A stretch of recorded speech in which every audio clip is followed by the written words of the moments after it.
எல்லோருக்கும் வணக்கம். மார்க்கெட்டினுடைய நிலைமை சரியில்லைங்க நண்பர்களே. ட்ரேடர்கள்லாம் கையை கட்டிட்டு வேடிக்கை பார்த்துக்கிட்டு இருக்காங்க. ஒரு மாங்காய் வியாபாரிகிட்டு இருக்கிற மாங்காய் பூரா வெளியே எடுத்துட்டு போயிட்டு வெறும் கடையை வச்சு வியாபாரம் பண்ணுங்க, அல்லது ஒரு தேங்காய் வியாபாரியினுடைய பூரா தேங்காயை எடுத்துட்டு போயிட்டு வெறும் கடையை வச்சு வியாபாரம் பண்ணுங்கன்னா அவர் எப்படி பண்ணுவார்? அது மாதிரி தான் கடந்த 3 நாட்களாக வெறும் 20 பாயிண்ட் 30 பாயிண்ட்னு நிஃப்டி ஆடிக்கிட்டு இருக்கு. இதை வச்சு எப்படி வியாபாரம் பண்ணுறதுனே தெரியாமல் ட்ரேடர்கள்லாம் கையை கட்டிட்டு பார்த்துக்கிட்டு இருக்காங்க.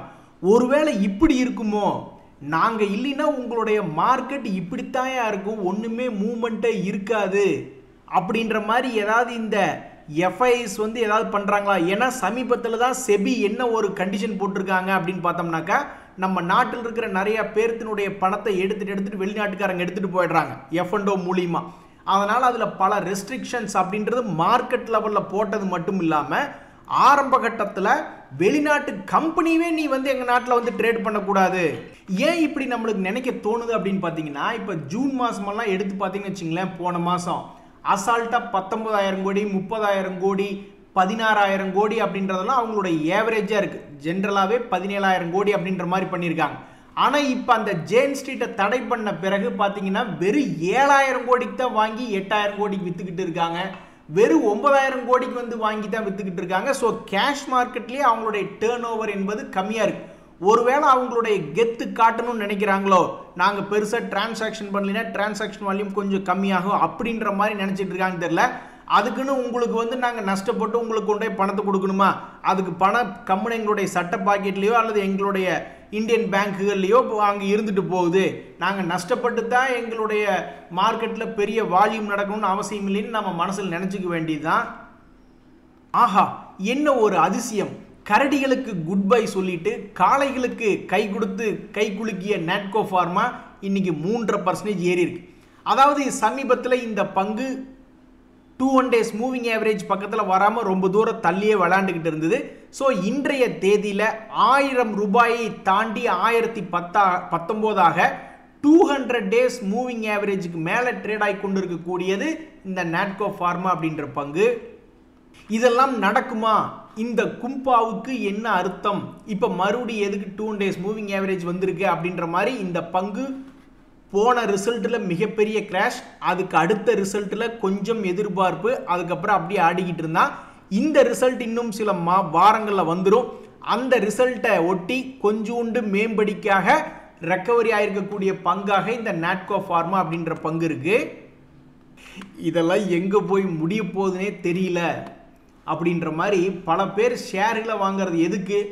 நல்லா மேல் நோக்கி ஏறணும்னு நினச்சிக்கிட்டு இருப்பாங்க. ஆனால் அந்த பங்குகள்லாம் கீழே இறங்கி பெட்ஷீட் போட்டு நீட்டி படுத்து தூங்கிடுவாங்க.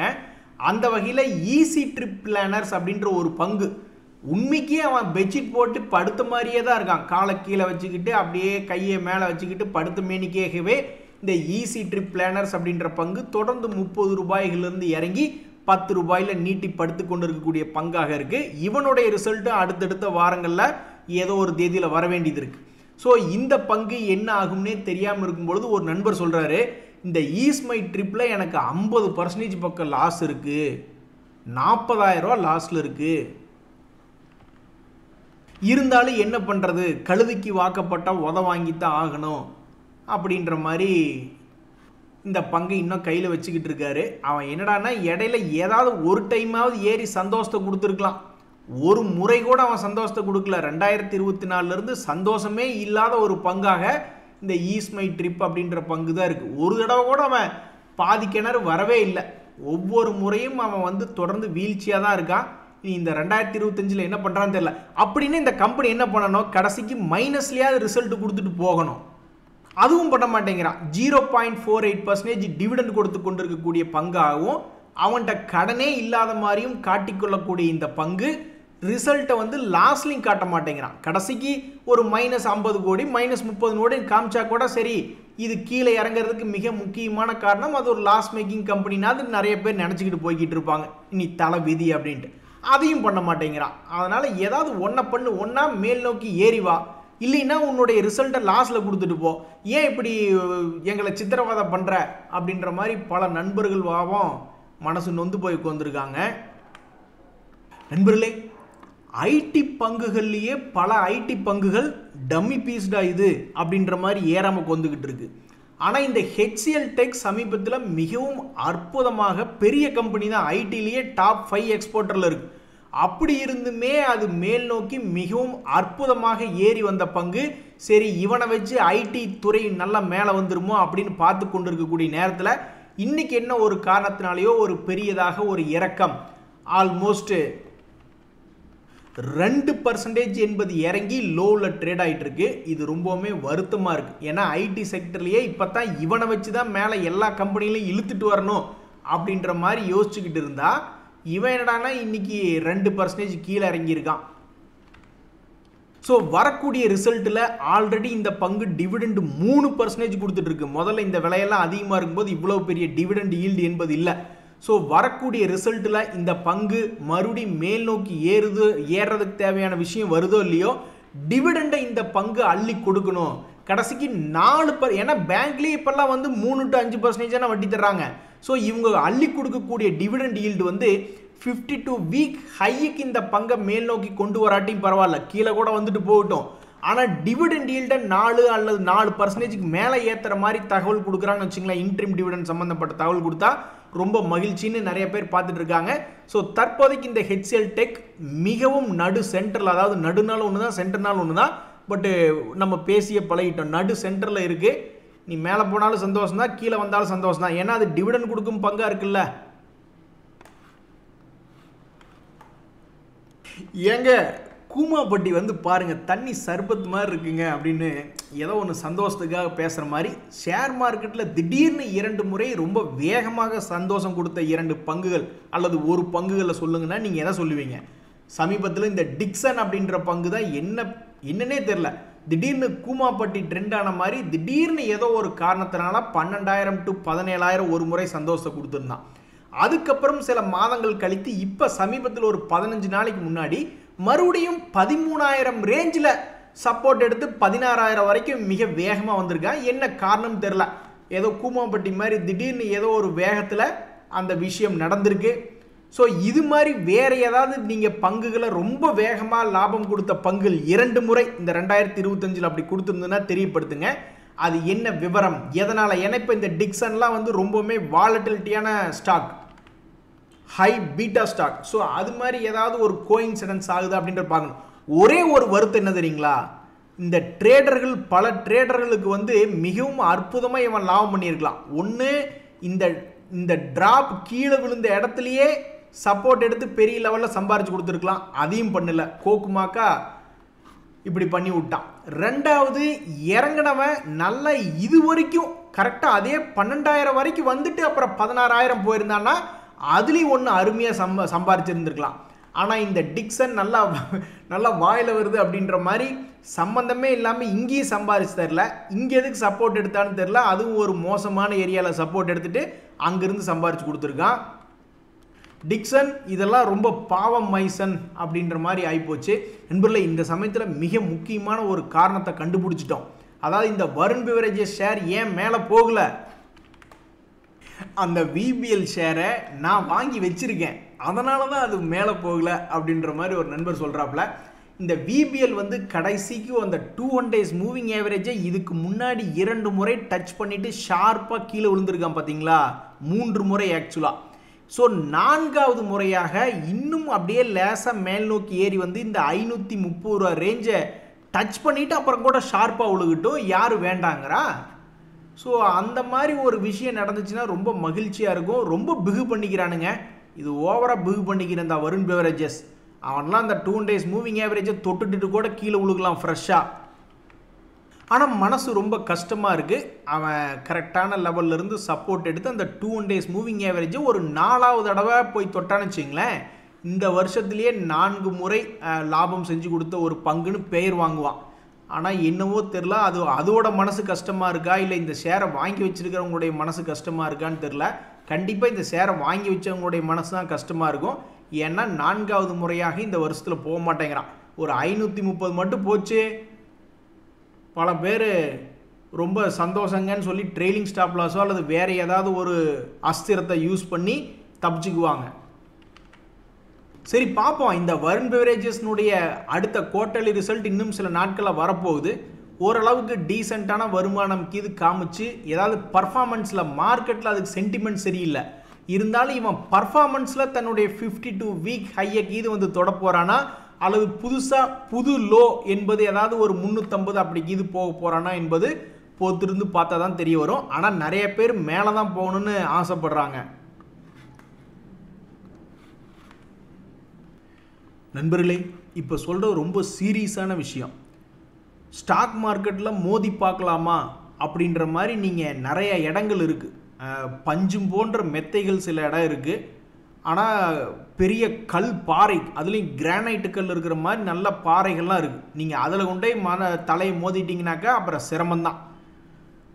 அந்த வகையில் வந்து ஒரு நண்பர் சொல்கிறாரு, நான் எது வாங்கினாலும் எனக்கு நஷ்டம் தான் வருது அப்படின்னு சொல்லிட்டாரு. என்ன அப்படி வாங்கியிருப்பார் நானும் யோசிச்சிட்டே இருந்தேன். கடைசியில் பார்த்தா அதாவது ஆப்ஷன் ட்ரேடிங்கில் எனக்கு எதை வாங்கினாலும் எனக்கு நஷ்டம்தான் வருது அப்படின்ற மாதிரி பதிவு போட்டிருக்காரு. கண்டிப்பாக அது வந்து பாறைகள் இருக்கும் படம். யாராவது சில பேர்லாம் சொல்லுவோம், அவன் கல்லுனடா பாறாங்கல் மாதிரி இருக்குது அப்படின்ட்டு. அந்த மாதிரி ரொம்பவுமே பிரெயினாகவும் சைக்காலஜிக்கலாகவும் பல ஸ்ட்ராட்டஜிகளும் தெரிஞ்சு வச்சுருந்தா அவங்க மட்டுமே ஜெயிக்கக்கூடிய வெறும் 11 பேர் ஜெயிக்கக்கூடிய இடம் தான். ஸோ அங்கே கொண்டு போய் உங்கள் மண்டை மோதினீங்கனாக்கா கண்டிப்பாக அது நஷ்டம் வரக்கு தான் வாய்ப்புகள் அதிகம்.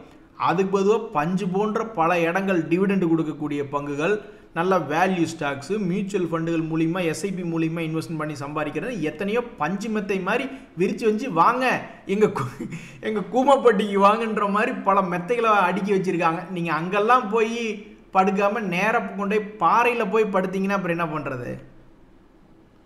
நண்பர்களே, இந்த கேஃபின் டெக் அப்படின்ற ஒரு பங்கு அவன்லாம் வந்து போன மாதமே ஒரு மிகப்பெரிய ஒரு லாங் கேண்டில், அதாவது ஸ்டாக் மார்க்கெட்டில் திடீர்னு அது மேலே ஒரு இன்ட்ரெஸ்ட் வந்து பெரிய ஒரு பிக் கேண்டில் அப்படின்றது ஒன்று போட்ட பிறகு 20% எல்லாம் சம்பாதிச்சு கொடுத்துட்டான் போன மாத சமயத்தில்.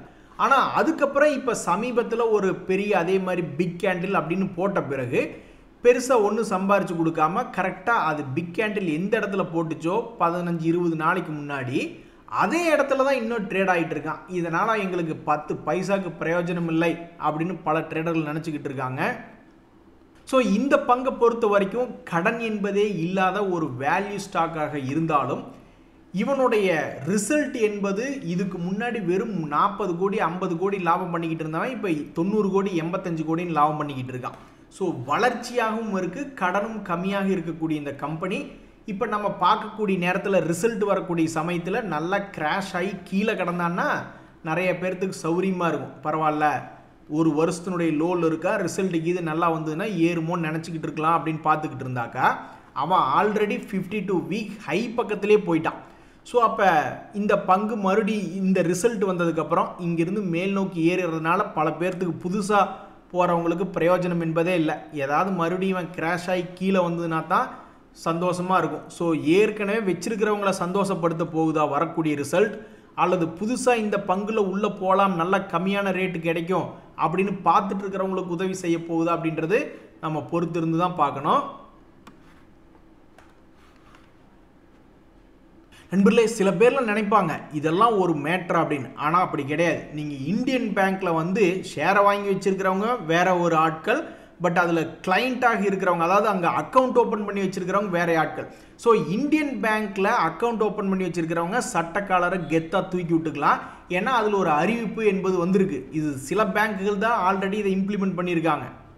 இப்போ இதில் இந்த இந்தியன் பேங்க்கு சேர்ந்துக்குச்சு. என்ன சொல்கிறாங்க பாருங்கள், நீங்கள் தாங்க கில்லி அப்படின்ற மாதிரி இந்த இந்தியன் பேங்க்கு நீங்கள் அங்கே சேவிங்ஸ் பேங்க் அக்கௌண்ட் அப்படின்றத வச்சுருக்கீங்கன்னா அதுக்கு நிறைய பேங்க்குகள் நீங்கள் மினிமம் 500 ரூபா மெயின்டைன் பண்ணலாம், மினிமம் 5000 ரூபா மெயின்டைன் பண்ணலாம், மினிமம் 10,000 ரூபா மெயின்டைன் பண்ணலன்னு எக்கச்சக்கமாக பணத்தை ஏதாவது பெனால்ட்டி சார்ஜஸ் அந்த மாதிரி ஏதாவது போட்டுருவாங்க.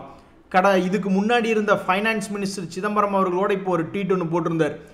இந்த மாதிரி பேங்க்குகள் எக்கச்சக்கமாக பணம் சம்பாரிச்சிட்டாங்க, இந்த மினிமம் பேலன்ஸ் வரலன்னு பெனால்ட்டி போட்டே அப்படின்ற மாதிரி சொல்லி கொண்டு இருக்கக்கூடிய நேரத்தில் நிறைய பேர், அதுலேயும் குறிப்பாக இந்த இந்தியன் பேங்க்கில் அக்கௌண்ட் வச்சுருக்கிறவங்க இந்த முடிவை வரவேற்கிறாங்க. இனிமேல் அந்த மினிமம் பேலன்ஸ் என்பது மெயின்டைன் பண்ண வேண்டிய அவசியம் இல்லை அப்படின்னு இந்தியன் பேங்க் எக்ஸ்சேஞ்சுகளுக்கு தெரிவிச்சிருக்கு. ஸோ இந்த விஷயத்தினால நீ தான் இன்னைக்கு கில்லி அப்படின்ற மாதிரி பெயர் வாங்கியிருக்கு. அது மட்டும் இல்லாமல் அந்த ஸ்டாக்கினுடைய ப்ரைஸுமே ஒரு கில்லியாக தன்னுடைய ஷேர் ஹோல்டர்ஸையும் சந்தோஷத்தில் தான் இந்த இந்தியன் பேங்க் அப்படின்ற ஷேர் வச்சிருக்கு. ரொம்ப நன்றி, உங்களுக்காக நாங்கள் ஒரு கிளாப் பண்ணுறோம் அப்படின்ற மாதிரி இந்த முடிவை நாங்கள் வரவேற்கிறோம். நண்பர்களே, சமீபத்தில் ரொம்பவுமே எனர்ஜெட்டிக்காக சங்கின மேலே வந்த ஒரு பங்காக இந்த வாரி எனர்ஜிஸ் இருக்குது. இப்போ தான் நீங்கள் ஏப்ரல் மாதத்தில் அவனை 2000 ரூபாய்க்கு கீழே பார்த்துக்கிட்டு இருந்திருப்பீங்க. இப்போ 3000 ரூபாய்க்கு பார்த்துக்கிட்டு இருக்கீங்க. ஆல்மோஸ்ட் 50% மேல் நோக்கி ஏறி வந்த சக்தி என்பது இவனுக்கு ஒரே மாதத்துக்குள்ளே வந்துடுச்சு. அப்படி ஒரு மாதத்துக்குள்ளே வந்தவன் ஆல்மோஸ்ட் இப்போ 4 மாதமாக மறுபடியும் எனர்ஜி இல்லாமல் ஒரே இடத்துல ஆடிக்கிட்டு இருக்கு. இதெல்லாம் ரொம்ப ஓவர். ஒரே மாதத்தில் இவ்வளோ பெரிய ஏற்றம் வருமா, அதுக்கப்புறம் 4 மாதம் நீட்டி படுத்துருமா அப்படின்ற கணக்காக இப்படி வாரி எனர்ஜிஸ் ட்ரேட் ஆகிட்டு இருக்கு. ட்ரேடர்கள் என்ன ஆசைப்படுறாங்கன்னா, ஒரு நல்ல பிரேக் அவுட்டாக நடந்து இந்த இடத்த தாண்டி மேலே போ அப்படின்ற மாதிரி ஆசைப்படுறாங்க. நண்பர்களே, சின்ன சின்ன கம்பெனிகள்லாம் மேல் நோக்கி ஏறிக்கிட்டு இருக்கீல, மிகப்பெரிய ஒரு பாப்புலரான பிரபலமான கம்பெனி விபிஎல் ஷேரை வச்சுக்கிட்டு இந்த அவமானமெல்லாம் உனக்கு தேவையா அப்படின்ற மாதிரி பல ட்ரேடர்கள் இன்னுமே ஏறாத அந்த பங்கை கன்ஃபியூஷனோட பார்த்துக்கிட்டு இருக்காங்க. இந்த விபிஎல் மாதிரியே மிகவும் பிரசித்தி பெற்ற பிஜிஎல் அப்படின்ற ஒரு கம்பெனி இருக்குது, பிஜி எலக்ட்ரோபிளாஸ்ட். அவனும் பெரிய ஆள் தான். ஸோ அந்த கம்பெனியுமே பார்த்தீங்கன்னா சமீபத்தில் கிட்டத்தட்ட மே மாதத்திலிருந்தே நீட்டிப்படுத்த ஒரு கிளியாக தூங்கிக்கிட்டே இருக்குது. அதே சமயம் கீழே வீக்கும் ஆக மாட்டேங்கிறான், அதே சமயம் ஸ்ட்ராங்கும் ஆக மாட்டேங்கிறான். அப்படி இருக்கக்கூடிய கன்ஃபியூஷன் செய்யக்கூடிய விபிஎல் மாதிரி ஒரு முன்னணி பங்கு கீழே கிடக்கு அப்படின்னு நிறைய பேர்த்த கன்ஃபியூஷன் பண்ணுற மாதிரி இந்த பிஜிஎல் அப்படின்ற பங்குமே பல பேர்த்த 2-3 மாதமாக, 2 வாரம் 3 வாரம்னா பரவாயில்ல, 2-3 மாதமாக கன்ஃபியூஸ் பண்ணிக்கிட்டே இருக்கான், ஏறுவானா மாட்டானா அப்படின்ட்டு. அட கடைசிக்கு ஒரு பாதி கிணறு வந்துச்சுன்னா கூட பரவாயில்லையே அப்படின்ற மாதிரி பார்த்துக்கிட்டு இருக்காங்க. இருந்தாலும் சமீபத்தில் ட்ரேடர்களை கன்ஃபியூஷன் பண்ணுற மாதிரி ட்ரேடர்களுடைய மனசில் எப்படி இருக்குது ஃபீலிங்கு, ரொம்ப நாளாக நீட்டிப்படுத்த கிளிகளாக இந்த 2 பங்குகளே இருக்கு, ஏன் ஏற மாட்டேங்கிறான்னு ட்ரேடர்களுடைய மனசுக்குள்ள ஃபீலிங். ஆனால் மார்க்கெட்டினுடைய ஃபீலிங் என்னன்னு தெரியல. மார்க்கெட் இவங்க 2 பேர்த்துக்கு தூக்கு மாத்திரை போட்டு நல்லா நீட்டி படுக்க வச்சிருக்கு. ஏனோ ஒரு காரணத்தினால மார்க்கெட் இந்த 2 ஷேர்களுடைய ப்ரைஸை செலிப்ரேட் பண்ண மாட்டேங்குது. அது என்னங்கிறத இனி பொறுத்திருந்தா பார்க்கணும். ஆனால் மார்க்கெட்னாலேயே தடுத்து நிறுத்த முடியாத அளவுக்கு வாலட்டிலிட்டி அப்படின்றது இந்த 2 பங்குகள் தன்னுடைய குவார்ட்டர்லி ரிசல்ட் மூலியமாக கொண்டு வருமா? ஏன்னா குவார்ட்டர்லி ரிசல்ட் நல்லா வந்தாலும் இது சரியில்லை அல்லது நல்லா இருக்குன்னு சொல்லி ஏதாவது ஒரு வாலட்டிலிட்டி கொண்டு வர வாய்ப்பு இருக்கு. அவங்க ரொம்ப ஃப்ளாட்டாக ரிசல்ட் கொடுத்தாலுமே இது ரொம்ப ஃப்ளாட்டாக கொடுத்துருக்காங்க, நாங்கள் எதிர்பார்த்த அளவுக்கு இல்லை அல்லது கம்மியாக இருக்குது அப்படின்னு சொல்லி ஏதாவது கீழே இறக்கி விடுறதுக்கும் வாய்ப்பு இருக்குது. ஸோ ஏதாவது ஒரு வாலட்டிலிட்டி அப்படின்றது இனி மார்க்கெட்டே நினைச்சாலும் இனி தடுத்து நிறுத்த முடியாது. இந்த 2 பங்குகளும் ஏதாவது ஒன்று நடக்கும் அப்படின்ற மாதிரி தான் ட்ரேடர்கள் மனசுக்குள்ள கான்ஃபிடென்ட்டை வளர்த்துக்கிட்டு இருக்காங்க. இந்த குட்டி பையன் சுட்டி பையன் இந்த ட்ரைடன்ட் அந்த பங்குமே கடந்த 2 மாதமாக மிக முக்கியமான லெவலுக்குள்ள தான் ட்ரேட் ஆகிட்டு இருக்கு. ஸோ இந்த ட்ரைடன்ட் அப்படின்ற பங்குமே ஒரு நல்ல பிரேக் அவுட் வரணும் ஆண்டவா அப்படின்னு வேண்டிக்கிட்டு இருக்காங்க.